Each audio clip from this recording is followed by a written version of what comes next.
ಬಹುಮುಖ್ಯವಾಗಿ take off ಆಗ್ತಾ ಇದೆ ಅನ್ನುವಂತ ಸಂದರ್ಭದಲ್ಲಿ ಪೈಲಟ್ಗೆ ಗೊತ್ತಾಗುತ್ತೆ ನಿಯಂತ್ರಣ ತಪ್ತಾ ಇದೆ ಅನ್ನುವಂತಹದ್ದು. ತಕ್ಷಣವೇ ಆತ ಪೈಲಟ್ ಸಂದೇಶವನ್ನ ರವಾನೆ ಮಾಡ್ತಾರೆ, ಮೇಡೆ ಅನ್ನುವಂತ ಸಂದೇಶವನ್ನ ರವಾನೆ ಮಾಡ್ತಾರೆ.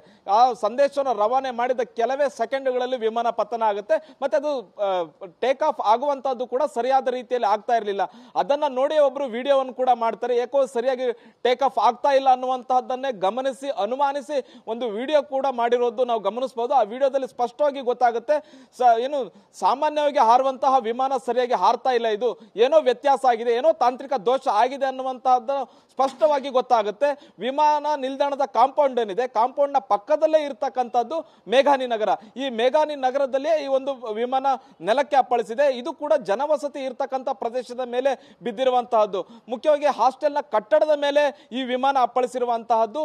ಮೆಸ್ ಮೇಲೆ ಈ ಮೆಸ್ ಏನು ಊಟ ಬಡಿಸ್ತಾರೆ, ಊಟವನ್ನ ತಯಾರಿಸ್ತಾರೆ, ಆ ಒಂದು ಕಟ್ಟಡದ ಮೇಲೆ ಈ ಒಂದು ವಿಮಾನ ಅಪ್ಪಳಿಸಿದೆ. ಮುಖ್ಯವಾಗಿ 1:10 ಸುಮಾರಿಗೆ ಈ ಒಂದು ವಿಮಾನ ಪತನ ಆಗಿರುವಂತಹದ್ದು. ಮಧ್ಯಾಹ್ನ 1:10 ಅಂತಂದ್ರೆ ಊಟ ಮಾಡ್ಲಿಕ್ಕೂ ಕೂಡ ಹಾಸ್ಟೆಲ್ ನ ವಿದ್ಯಾರ್ಥಿಗಳು ಅಲ್ಲಿ ಬಂದಿರ್ತಾರೆ ಅನ್ನುವಂತಹ ಮಾಹಿತಿ ಕೂಡ ಇರುವಂತಹದ್ದು. ಇಲ್ಲಿ 2 ಚಾಲೆಂಜ್, ಒಂದು ರಕ್ಷಣಾ ಕಾರ್ಯಾಚರಣೆ ಮಾಡ್ತಾ ಇರುವಂತಹವರಿಗೆ, ಒಂದು ವಿಮಾನದಲ್ಲಿ ಏನು ಪ್ರಯಾಣಿಕರಿದ್ರು ಅವರನ್ನ ರಕ್ಷಣೆ ಮಾಡುವಂತಹದ್ದು, ಮತ್ತೆ ಕಟ್ಟಡದಲ್ಲಿ ಯಾರು ವಿದ್ಯಾರ್ಥಿಗಳಿದ್ರು, ಹಾಸ್ಟೆಲ್ ನಲ್ಲಿ ಮೆಸ್ ನಲ್ಲಿ ಯಾರು ವಿದ್ಯಾರ್ಥಿಗಳಿದ್ರು ಅಥವಾ ಮೆಸ್ ನ ಅಲ್ಲಿ ಇರ್ತಕ್ಕಂಥ ಯಾರು ವಾಸಿಸ್ತಾ ಇದ್ರು ಅವರನ್ನು ಕೂಡ ರಕ್ಷಣೆ ಮಾಡುವಂತಹದ್ದು. ಒಂದು ಬಾಂಬ್ ಸ್ಫೋಟ ಆದ್ರೆ ಯಾವ ರೀತಿ ಆದಂತಹ ಒಂದು ಸನ್ನಿವೇಶ ಇರುತ್ತೆ ಆ ರೀತಿಯಾದಂತಹ ಸನ್ನಿವೇಶ ಇದೆ. ಅಂದ್ರೆ ಒಂದು ದೊಡ್ಡ ವಿಮಾನ, ಬೋಯಿಂಗ್ ವಿಮಾನ ಅಂತಂದ್ರೆ ದೊಡ್ಡ ವಿಮಾನ, 250ಕ್ಕೂ ಹೆಚ್ಚು ಪ್ರಯಾಣಿಕರು ಪ್ರಯಾಣಿಸುವಂತಹ ಒಂದು ವಿಮಾನ. ಈ ಒಂದು ವಿಮಾನ ನೆಲಕ್ಕೆ ಅಪ್ಪಳಿಸಿ ಕಟ್ಟಡದ ಮೇಲೆ ಅಪ್ಪಳಿಸಿ ಸ್ಫೋಟಗೊಳ್ಳುತ್ತೆ, ಹೊಗೆ ಆಕಾಶಕ್ಕೆ ಚಿಮ್ಮುತ್ತೆ ಅಂತಂದ್ರೆ ಇಲ್ಲಿ ಒಂದು ದೊಡ್ಡ ಬಾಂಬ್ ಸ್ಫೋಟ ಆದಂತಹ ಸನ್ನಿವೇಶ ಅಲ್ಲಿ ಸೃಷ್ಟಿಯಾಗಿರುತ್ತೆ. ಬಹುಮುಖ್ಯವಾಗಿ ಕಟ್ಟಡದ ಒಳಗಿರುವಂತಹ ರಕ್ಷಣೆ ಮಾಡುವಂತಹದ್ದು ಒಂದು ಸವಾಲಾಗಿರುವಂತಹದ್ದು. ಏನು ಸ್ಥಳೀಯ ಆಸ್ಪತ್ರೆಗೆ ಏನು ದಾಖಲಿಸಲಾಗಿದೆ, ಚಿಕಿತ್ಸೆಯನ್ನ ಕೊಡಲಾಗ್ತಿದೆ, ಅದು ಕಟ್ಟಡದ ಒಳಗಿರ್ತಕ್ಕಂಥವರನ್ನ ರಕ್ಷಣೆ ಮಾಡಿ, ಅವರು ಕೂಡ ಸುಟ್ಟ ಗಾಯಗಳಿಂದ ನರಳುತ್ತಾ ಇದ್ದಾರೆ, ಕಟ್ಟಡ ಮೇಲೆ ಬಿದ್ದಿರುತ್ತೆ, ದೇಹಗಳ ಮೇಲೆ ಬಿದ್ದಿರುತ್ತೆ, ಅವೆಲ್ಲವನ್ನು ಕೂಡ ಈಗ ಗಾಯಗೊಂಡಿದ್ದಂಥವ್ರನ್ನ ಸ್ಥಳೀಯ ಆಸ್ಪತ್ರೆಗೆ ದಾಖಲಿಸಿ ಚಿಕಿತ್ಸೆನ ಕೊಡಲಾಗ್ತದೆ. ಇನ್ನೊಂದು ಸವಾಲು ಏನು ಅಂತಂದ್ರೆ ವಿಮಾನ ಹತ್ತಿ ಉರಿತಾ ಇದೆ. ವಿಮಾನವನ್ನ ಹತ್ತಿ ಉರಿತಾ ಇರತಕ್ಕಂಥ ವಿಮಾನವನ್ನ ಬೆಂಕಿಯನ್ನ ನಂದಿಸಬೇಕಾಗತ್ತೆ. ಬೆಂಕಿಯನ್ನ ನಂದಿಸಿ ನಂತರ ಅಲ್ಲಿ ಸಿಲುಕಿಕೊಂಡಿದ್ದವರನ್ನ ರವಾನಿಸಬೇಕಾಗತ್ತೆ, ಅವರನ್ನ ರಕ್ಷಣೆಯನ್ನ ಮಾಡಬೇಕಾಗತ್ತೆ. NDRF ತಂಡ ಆಗಮಿಸಿದೆ, ಸ್ಥಳೀಯ SDRF ತಂಡ ಕೂಡ ಆಗಮಿಸಿರುವಂತಹದ್ದು. ಬಹುಮುಖ್ಯವಾಗಿ ವಿಮಾನ ಬಿದ್ದ ತಕ್ಷಣವೇ ಸ್ಥಳೀಯರು ನೆರವಿಗೆ ಧಾವಿಸ್ತಾರೆ. ಯಾರ್ಯಾರು ಗಾಯಗೊಂಡಿದ್ರು ಅವರನ್ನ ಆದಷ್ಟು ಬೇಗ ಹೊರತೆಗೆಯುವಂತ ಪ್ರಯತ್ನವನ್ನ ಮಾಡ್ತಾರೆ, ಬೆಂಕಿ ನಂದಿಸುವಂತಹ ಪ್ರಯತ್ನವನ್ನು ಕೂಡ ಮಾಡ್ತಾರೆ. ಯಾಕಂದ್ರೆ ಅದೊಂದು ಜನವಸತಿ ಪ್ರದೇಶ ಆಗಿರೋದ್ರಿಂದ ಸುತ್ತ ಸ್ಥಳೀಯರು ಸೇರ್ಕೊಂಡು ಯಾರ್ಯಾರು ಗಾಯಗೊಂಡಿದ್ರು ಅವರೆಲ್ಲರನ್ನು ಕೂಡ ಹೊರತೆಗೆಯುವಂತ ಪ್ರಯತ್ನವನ್ನ ಮಾಡ್ತಾರೆ. ಮುಖ್ಯವಾಗಿ ಕಟ್ಟಡದ ಮೇಲೆ ಬಿದ್ದಿರುತ್ತೆ, ಹಾಸ್ಟೆಲ್ ಮೆಸ್ ಮೇಲೆ ಬಿದ್ದಿರೋದ್ರಿಂದ ಅನೇಕರು ಅಲ್ಲಿ ಇರ್ತಾರೆ. ಅಂತ ಸಂದರ್ಭದಲ್ಲಿ ಅವರನ್ನು ಕೂಡ ಹೊರತೆಗೆಯುವಂತ ಕೆಲಸ, ಅವರನ್ನು ಕೂಡ ರಕ್ಷಣೆ ಮಾಡುವಂತ ಕೆಲಸವನ್ನ ಸ್ಥಳೀಯರು ಮಾಡ್ತಾರೆ. ಬಹುಮುಖ್ಯವಾಗಿ ವಿಮಾನ ಬಿದ್ದ ತಕ್ಷಣ ಹೆಚ್ಚು ಬೆಂಕಿ ಕಾಣಿಸ್ಕೊಳ್ಳುತ್ತೆ, ಹೊಗೆ ಕಾಣಿಸ್ಕೊಂಡಿದ್ರಿಂದ ಇಡೀ ವಿಮಾನ ಹೊತ್ತಿ ಉರಿತಾ ಇರುತ್ತೆ. ಸ್ಥಳೀಯರು ಕೂಡ ಅಷ್ಟು ವಿಮಾನದಲ್ಲಿ ಇದ್ದಂತಹ ಏನು ಇಂಧನ ಜಾಸ್ತಿ ಇರುತ್ತೆ, ಹೆಚ್ಚು ಬೆಂಕಿ ಹೊತ್ಕೊಂಡಿರೋದ್ರಿಂದ ಅದನ್ನ ನಂದಿಸೋದು ಕೂಡ ಸ್ಥಳೀಯರಿಗೆ ಬಹಳ ಕಷ್ಟ ಆಗುತ್ತೆ. ಅಗ್ನಿಶಾಮಕ ದಳದ ಸಿಬ್ಬಂದಿಗಳೇ ಬಂದು ದೊಡ್ಡ ದೊಡ್ಡ ವಾಹನಗಳಲ್ಲಿ ನೀರನ್ನ ತಂದು ಅದನ್ನ ನಂದಿಸಬೇಕಾಗುತ್ತೆ. ಅದು ಬರೋದು ಕೂಡ ಒಂದು ತಡ ಆದಂತಹ ಸಂದರ್ಭದಲ್ಲಿ ಅನೇಕ ಜನರು ಬದುಕುಳಿಯುವಂತವರು ಕೂಡ ಸುಟ್ಟ ಗಾಯಗಳಿಂದ ನರಳಿ ಸಾವನ್ನಪ್ಪಿರುವಂತಹ ಸಾಧ್ಯತೆ ಕೂಡ ಇರುವಂತಹದ್ದು. ಇದುವರೆಗೂ ಕೂಡ ಎಷ್ಟು ಜನ ಸಾವನ್ನಪ್ಪಿದ್ದಾರೆ ಅನ್ನುವಂತಹ ಮಾಹಿತಿ ಕೂಡ ಇದುವರೆಗೂ ಬಂದಿಲ್ಲ. ಆದ್ರೆ ರಕ್ಷಣಾ ಕಾರ್ಯಾಚರಣೆ ನಡೀತಾ ಇದೆ. ಪ್ರಧಾನಿ ನರೇಂದ್ರ ಮೋದಿ ಅವರು ಕ್ಷಣದ ಮಾಹಿತಿಯನ್ನು ಕೂಡ ಪಡೆದುಕೊಳ್ತಾ ಇದ್ದಾರೆ. ಕೇಂದ್ರ ಗೃಹ ಸಚಿವ ಅಮಿತ್ ಶಾ ಅವರು ಕೂಡ ಈಗಾಗಲೇ ದೆಹಲಿಯಿಂದ ಅಹಮದಾಬಾದ್ಗೆ ಹೊರಟಿರುವಂತಹ, ಮುಖ್ಯವಾಗಿ ಅಹಮದಾಬಾದ್ನ ಏರ್ಪೋರ್ಟ್ ಏನಿದೆ ಸದ್ಯಕ್ಕೆ ತಾತ್ಕಾಲಿಕವಾಗಿ ಯಾವುದೇ ರೀತಿಯಾದಂತಹ ಆಪರೇಷನ್ಗಳಲ್ಲಿ ಆಗ್ತಾ ಇಲ್ಲ, ಯಾವುದೇ ರೀತಿಯಾದಂತಹ ಫ್ಲೈಟ್ ಆಪರೇಷನ್ಗಳು ಕೂಡ ಆಗ್ತಾ ಇಲ್ಲ. ಹೀಗಾಗಿ ಬಹುಮುಖ್ಯವಾಗಿ ಒಂದ್ ಕಡೆ ರಕ್ಷಣಾ ಕಾರ್ಯಾಚರಣೆ, ಒಂದು ಕಟ್ಟಡದೊಳಗಿರುವಂತಹ ಜನರನ್ನು ರಕ್ಷಣೆ ಮಾಡುವಂತಹದ್ದು, ಮತ್ತೆ ಫ್ಲೈಟ್ ಒಳಗಿದ್ದಂತಹ ಸುಟ್ಟ ಗಾಯಗಳಿಂದ ನರಳ್ತಾ ಇರುವಂತವ್ರನ್ನು ಕೂಡ ಈಗ ಆಸ್ಪತ್ರೆಗೆ ದಾಖಲಿಸಿ ಚಿಕಿತ್ಸೆಯನ್ನ ಕೊಡಲಾಗ್ತಿದೆ. ಬಹುಮುಖ್ಯವಾಗಿ ಏರ್ಪೋರ್ಟ್ ನಲ್ಲಿ ಫ್ಲೈಟ್ ಟೇಕ್ ಆಫ್ ಆಗ್ತಾ ಇರುವಂತಹ ಸಂದರ್ಭದಲ್ಲಿ ಫ್ಲೈಟ್ಗೆ ಅನ್ಸುತ್ತೆ ಇದು ಏನು ಫ್ಲೈಟ್ ನಿಯಂತ್ರಣ ತಪ್ತಾ ಇದೆ ಅನ್ನುವಂತಹದ್ದು. ತಕ್ಷಣ ಏನು ಅಂತಂದ್ರೆ ಅದನ್ನ ಬೇರೆ ಕಡೆಗೆ ಇಳಿಸ್ಬೇಕು, ಸೇಫ್ ಆಗಿರೋ ಜಾಗಕ್ಕೆ ಇಳಿಸ್ಬೇಕು ಅಂದ್ರೂ ಕೂಡ ಅದು ಸಾಧ್ಯ ಆಗಿಲ್ಲ. ಹಾಗಾಗಿ ಜನವಸತಿ ಪ್ರದೇಶದ ಮೇಲೆ, ಅಂದ್ರೆ ಏರ್ಪೋರ್ಟ್ ಪಕ್ಕದ ಜನವಸತಿ ಪ್ರದೇಶ ಏನು ಮೇಘಾನಿ ನಗರ ಏನಿದೆ, ಏರ್ಪೋರ್ಟ್ ಕಾಂಪೌಂಡ್ಗೆ ಹೊಂದಿಕೊಂಡಿರುವಂತಹ ಪ್ರದೇಶ, ಈ ಪ್ರದೇಶದಲ್ಲಿ ಏನು ಫ್ಲೈಟ್ ಪತನ ಆಗಿರುವಂತಹದ್ದು.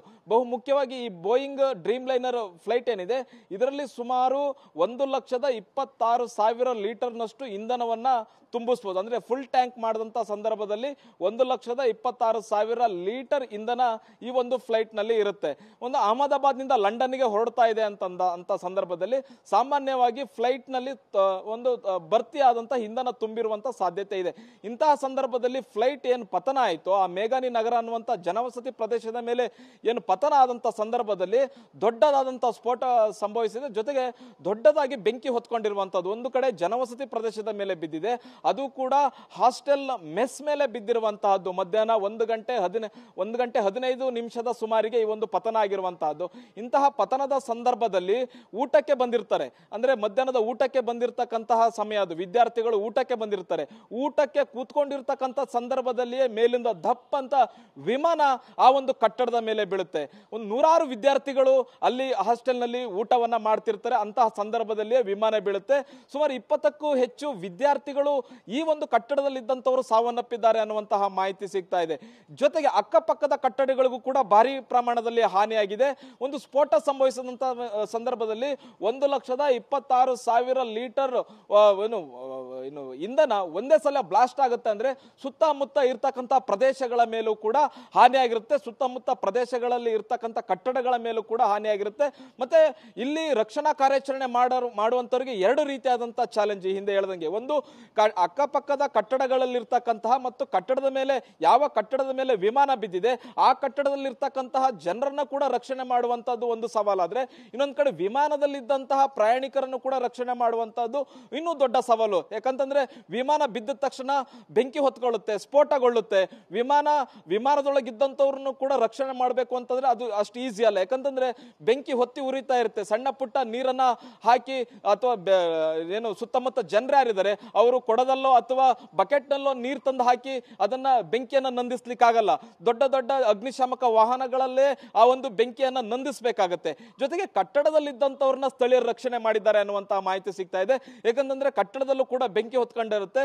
ಜೊತೆಗೆ ಕಟ್ಟಡದ ಅವಶೇಷಗಳು ಕೂಡ ಆ ಒಂದು ವಿದ್ಯಾರ್ಥಿಗಳ ಮೇಲೆ ಬಿದ್ದಿರುತ್ತಂತ ಸಂದರ್ಭದಲ್ಲಿ ಆ ಕಟ್ಟಡದ ಅವಶೇಷಗಳನ್ನೆಲ್ಲ ಸೈಡ್ಗೆ ತಳ್ಳಿ ಆ ವಿದ್ಯಾರ್ಥಿಗಳು ಯಾರು ಗಾಯಗೊಂಡಿದ್ರು ಅವ್ರನ್ನೆಲ್ಲರನ್ನು ಕೂಡ ರಕ್ಷಣೆ ಮಾಡುವಂತ ಕೆಲಸವನ್ನ ಸ್ಥಳೀಯರು ಮಾಡಿರುವಂತಹದ್ದು. ಜೊತೆಗೆ ವಿಮಾನದಲ್ಲಿದ್ದಂಥವ್ರನ್ನ ರಕ್ಷಣೆ ಮಾಡುವಂತದ್ದು ಸ್ಥಳೀಯರಿಗೆ ಕಷ್ಟ ಆಗಿದೆ. ಅವರು ಕೂಡ ಆದಷ್ಟು ಬೆಂಕಿಯನ್ನು ನಂದಿಸುವಂತ ಕೆಲಸವನ್ನ ಸ್ಥಳೀಯರು ಮಾಡಿದ್ದಾರೆ ಅನ್ನುವಂತ ಮಾಹಿತಿ ಸಿಗ್ತಾ ಇದೆ.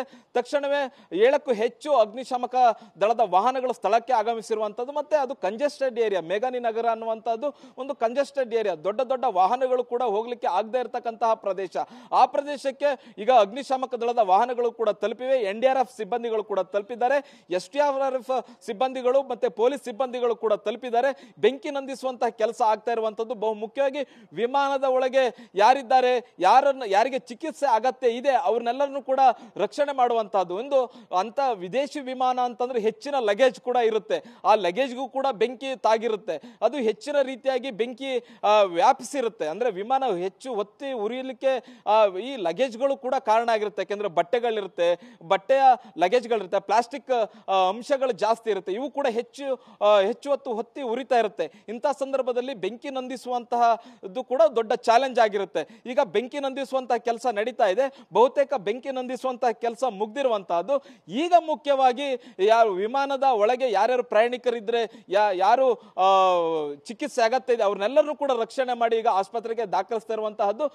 ಗ್ರೀನ್ ಕಾರಿಡಾರ್ ಅನ್ನ ಮಾಡಿರುವಂತಹದ್ದು. ಯಾವುದೇ ರೀತಿಯಾದಂತಹ ಅಂದ್ರೆ ಎಲ್ಲಿ ವಿಮಾನ ಪತನ ಆಗಿದೆ ಅಲ್ಲಿಂದ ಹಿಡಿದು ಆಸ್ಪತ್ರೆಗಳು, ಯಾವ್ಯಾವ ಆಸ್ಪತ್ರೆಗಳನ್ನ ಅಹಮದಾಬಾದ್ ನಲ್ಲಿ ಗುರುತಿಸಲಾಗಿದೆ. ಅಹಮದಾಬಾದ್ ನಲ್ಲಿ ಆಸ್ಪತ್ರೆಗಳು ಸಾಕಾಗ್ಲಿಲ್ಲ ಅಂತಂದ್ರೆ ಪಕ್ಕದ ಗಾಂಧಿನಗರದಲ್ಲೂ ಸಾಕಾಗಲಿಲ್ಲ ಅಂತಂದ್ರೆ ವಡೋದರ, ಹೀಗೆ ಸೂರತ್, ಯಾವ್ಯಾವ ನಗರಗಳಿಗೆ ಆಸ್ಪತ್ರೆಗಳಿಗೆ ಸಾಗಿಸಬೇಕು, ಹೀಗೆ ಎಲ್ಲಾ ರೀತಿಯಾದಂತಹ ಪ್ಲಾನ್ ಅನ್ನ ಮಾಡ್ತಾ ಇರುವಂತಹದ್ದು.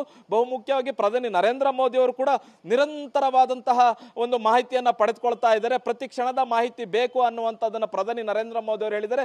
ಜೊತೆಗೆ ಅಮಿತ್ ಶಾ ಅವರು ಕೂಡ ಖುದ್ದು ಈಗ ದೆಹಲಿಯಿಂದ ಅಹಮದಾಬಾದ್ಗೆ ಪ್ರಯಾಣವನ್ನ ಬೆಳೆಸಿರುವಂತಹದ್ದು.